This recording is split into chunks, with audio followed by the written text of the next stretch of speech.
So dia ada satu teknik ataupun satu cara yang saya selalu share dengan klien-klien saya ataupun saya share dengan student saya lah. Macam mana kita nak dapat unlimited content idea.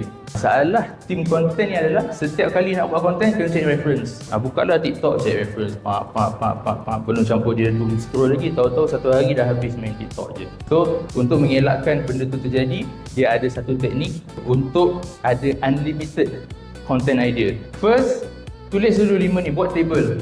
Kolom yang pertama, target audience kita siapa? Yang kedua, apa masalah target audience kita? Yang ketiga, apa senario dia? Kenapa kita kena masukkan senario dalam konten kita?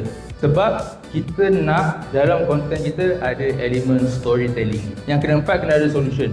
Apa solution yang kita nak bagi dekat kita punya customer? Dan yang kelima sekali adalah USP, kelebihan produk kita. Bila dah buat kolom, isi. Let's say lah, contoh saya jual produk gastrik. Yang pertama, working adult, masalah dia tiba-tiba kena gastrik. Senario tengah meeting. Solution dia adalah, kalau kita kena gastrik, waktu kita tengah meeting dengan klien, mestilah kita nak something yang makan dia boleh legakan cepat. Sebab kita nak sambung kerja. Betul tak? And then USP dia adalah mudah nak ambil. Maybe produk kita dalam bentuk session. So setiap case, dia berbeza masalah. Berbezalah konten yang kita kena buat. So cara dia adalah listkan semua tu, jadikan satu konten. So contoh, kena gastrik tiba-tiba masa tengah meeting.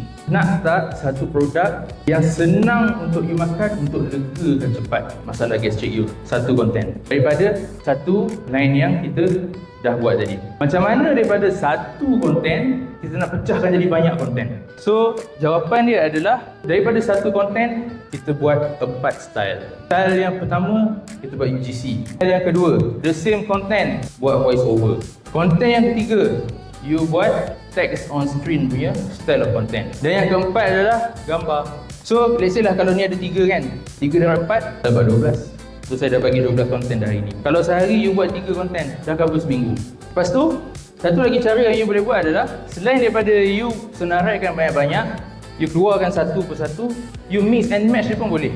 So itu cara dia untuk dapat unlimited type of content.